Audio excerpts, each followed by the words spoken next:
Alright, so this is an update since my relapse. So it's been 4 days since my last relapse. I binged a bit.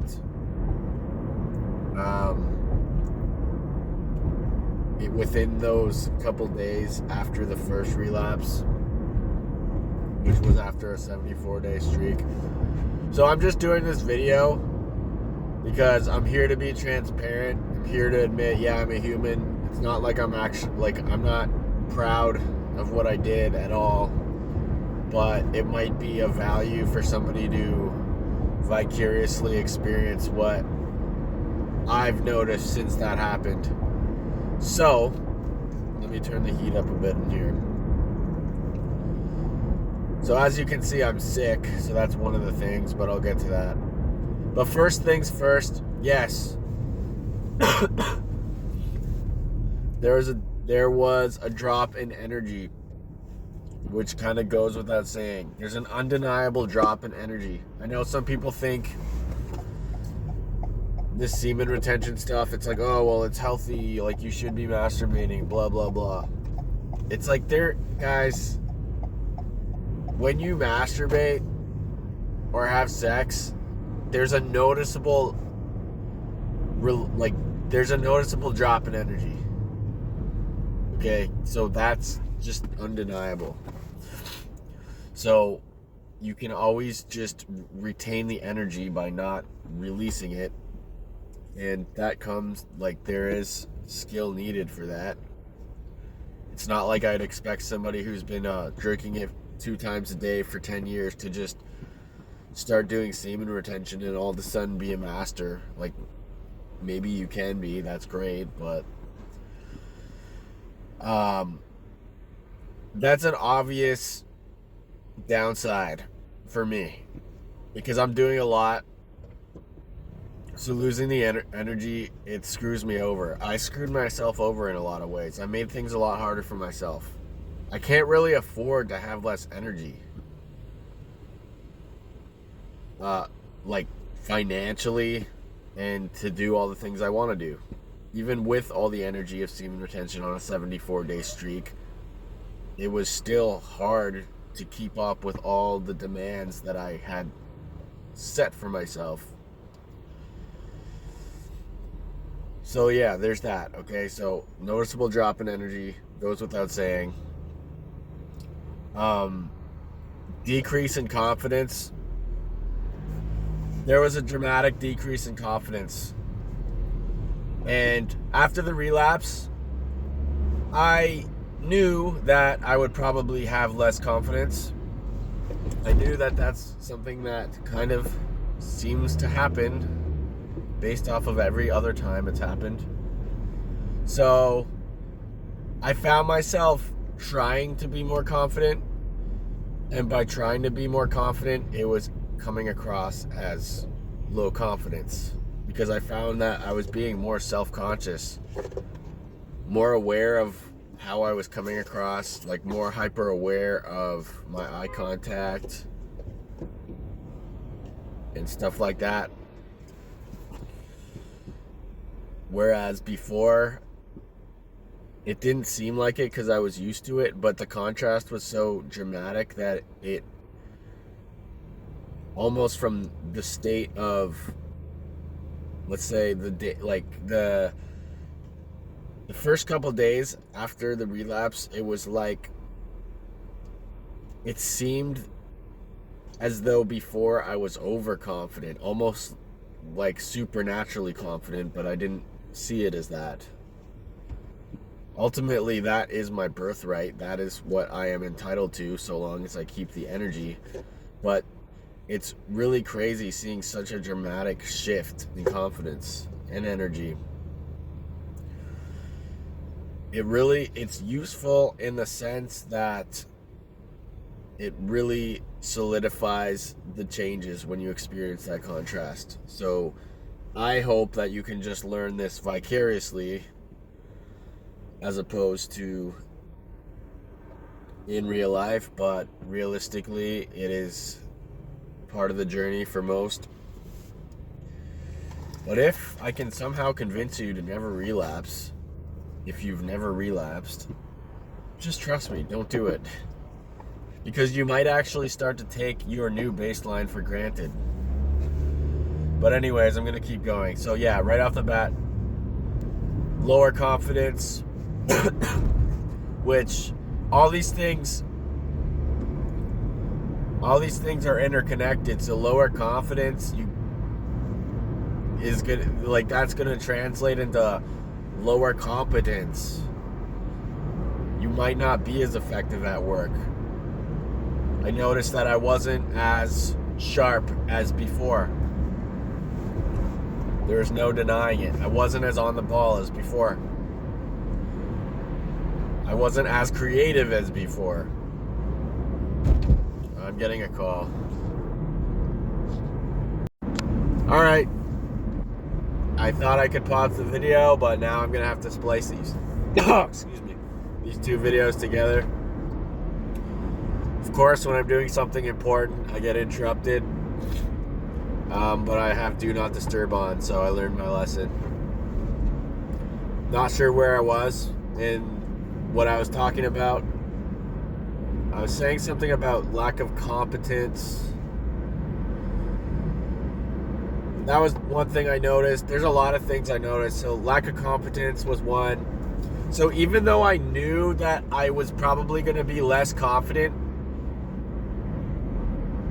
going back on to the confidence topic, I was trying my best to be confident anyways, which wasn't cutting it. So if it wasn't, I could tell that it wasn't the same, and that I was being a bit more of a try-hard, because there was such a stark difference in my energy, which I could perceive. I do believe others perceive it as well. I also saw an angel number, as I said, that 111. Maybe that's significant, maybe not. But I try not to allow these preconceived notions to pretty much manifest more of that. I'm having a hard time, guys. I have serious brain fog. It's hard for me to string sentences together I'm sick. I'm not at my full capacity. But, see, I don't even know what I was just saying.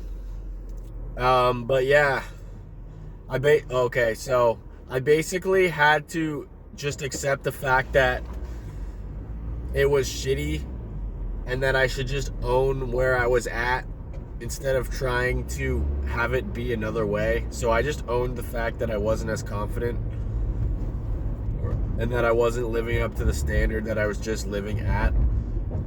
I just accepted I wasn't there and that it would take time to get back. There's 333. Rather than put the pressure on myself to be performing at that level. But I still maintained the keystone habits that or for the most part, maintained a lot of the things that I was doing during that streak while I was recovering from the relapses, despite how I felt about it. Which brings me to another thing to talk about, is that everything I did, and this is still true now, because I'm still building up. It might take me, 2 weeks or more to get back to where I was at. Maybe longer, guys. Because I did binge a little bit. So it is what it is. There's consequences. So everything now seems significantly more difficult, even though I might be doing the exact same thing. Meditation is not as deep, not as high quality. Motivation to work out, I still have it. I like working out, but it takes a little more effort. Not that one isn't that noticeable, but pretty much everything else, like even just trying to make videos, trying to just do random maintenance things, dealing with technical difficulties, dealing with random bullshit, it's all more challenging and more discouraging.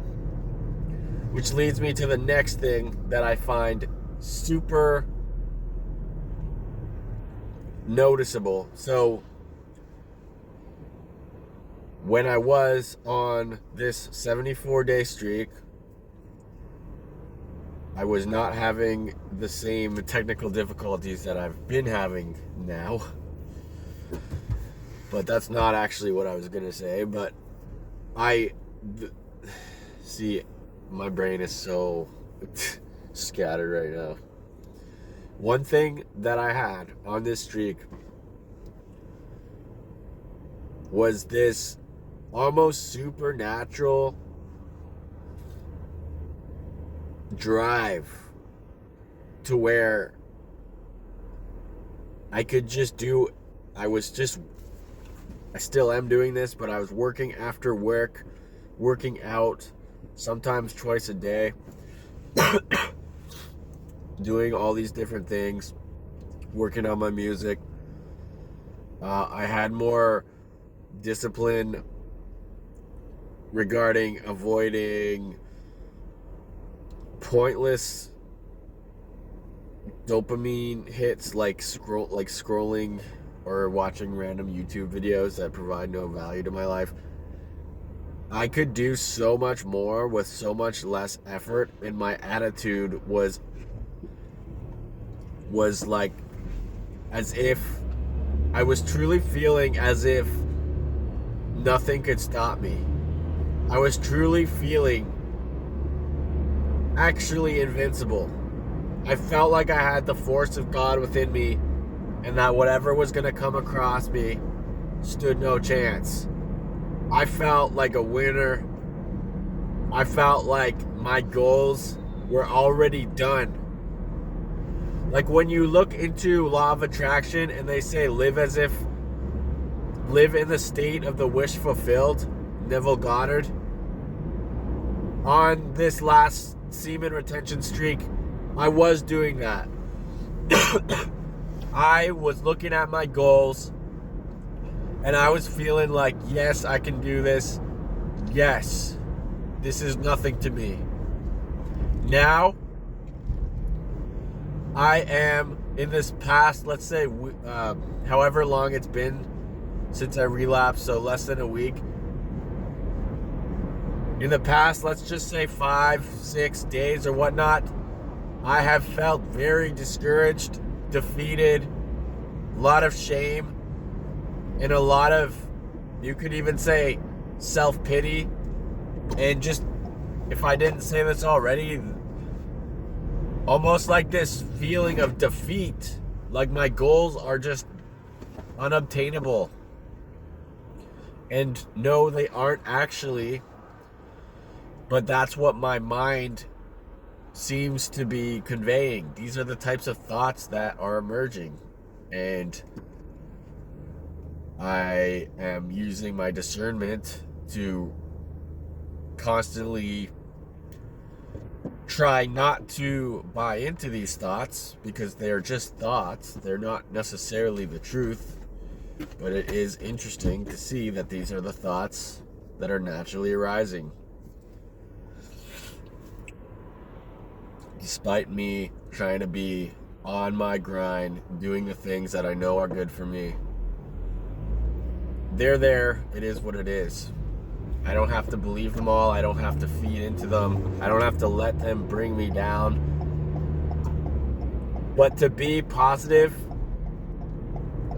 like I said, like everything was more easy on my streak, which wasn't even incredibly long. Being positive or being in the state of the wish fulfilled was effortless. It did not take effort to be positive or almost having this high on life feeling a lot of the time. Not all the time, but a lot of the time. And that difference right there in attitude is hitting me like a ton of bricks right now.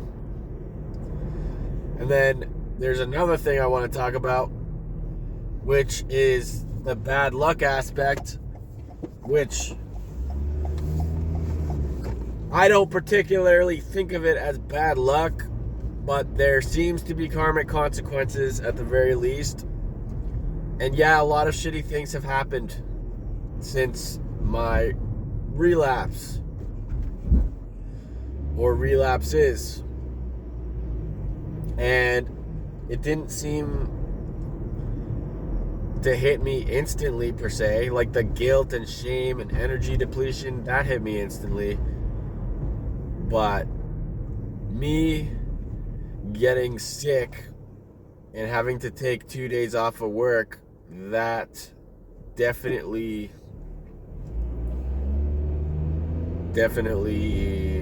was undeniably shitty. So yeah, this is my second day not working. I am someone who doesn't normally get sick, but here I am.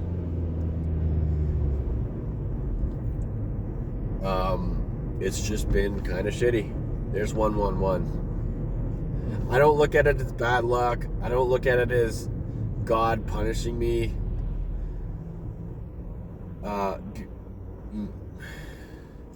Just because I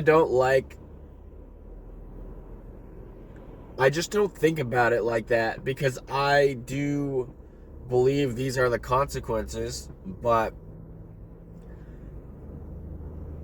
I don't feel as though I'm unloved by God. I think the best way to put it is tough love.